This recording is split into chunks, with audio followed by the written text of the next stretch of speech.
I told the brethren that the Book of Mormon was the most correct of any book on earth, and the keystone of our religion, and a man would get nearer to God by abiding by its precepts than by any other book. But what exactly are the precepts of the Book of Mormon? Are they commandments, teachings, warnings, promises? In this series, we'll explore those very questions. Together, we'll dive deep into the sacred pages of the Book of Mormon, verse by verse, principle by principle, to discover the truths that bring us closer to Jesus Christ.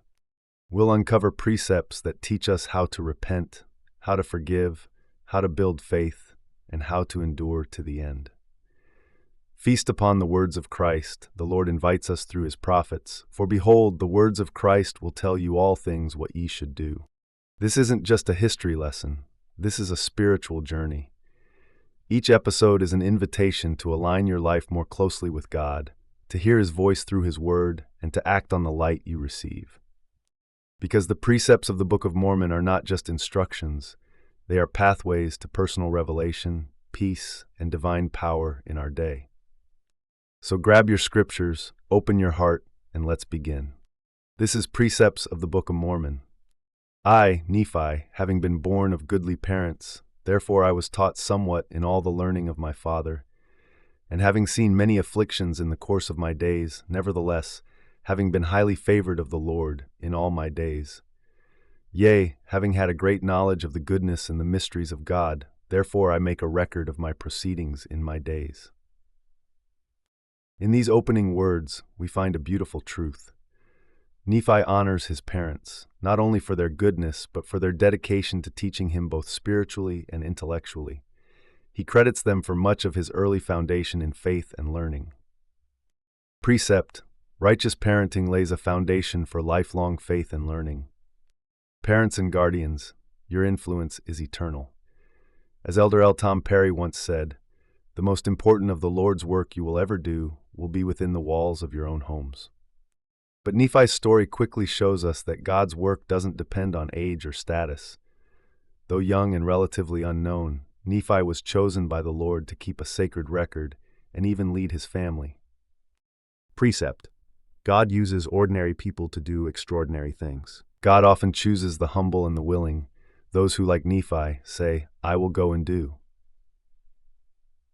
Nephi was commanded by the Lord to keep a record, not of trivial things, but of his ministry, his visions, and his experiences with God. Precept: God commands his servants to write sacred experiences for future generations. This wasn't a journal just for himself, it was a record meant to bless us.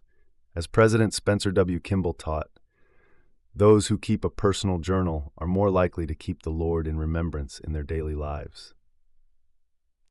And it's important to note, Nephi's most sacred insights didn't come during calm, peaceful times. He writes that he saw many afflictions and yet was highly favored of the Lord. Precept: sacred experiences may come during times of trial, not just peace. Suffering doesn't mean we are forgotten. In fact, our most divine moments often arrive when the path is darkest. Nephi sought the mysteries of God, not out of idle curiosity, but out of deep desire to understand divine things. Precept: studying and seeking the mysteries of God leads to spiritual enlightenment.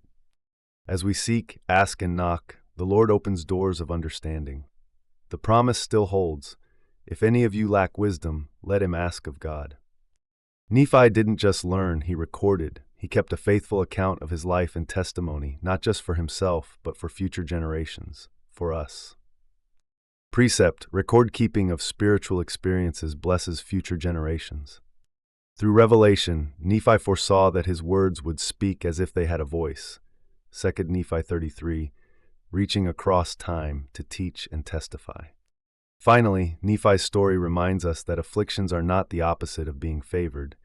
They can be the very process by which we become favored. Precept: afflictions can lead to greater understanding and knowledge of God. As Elder Jeffrey R. Holland said, in the gospel of Jesus Christ there is no such thing as a lost cause. Nephi's trials were a refiner's fire, shaping him into a prophet, a leader, and a faithful servant. So what can we learn from Nephi? That God sees our potential, that writing our experiences can bless generations, that trials can be holy ground, and that a humble heart, taught by goodly parents and guided by faith, can change the world. I invite you to ponder these truths in your heart and seek confirmation through prayer and study of the Scriptures. The Lord will guide you as He did Nephi. Until next time, stay faithful, stay curious, and stay close to Christ.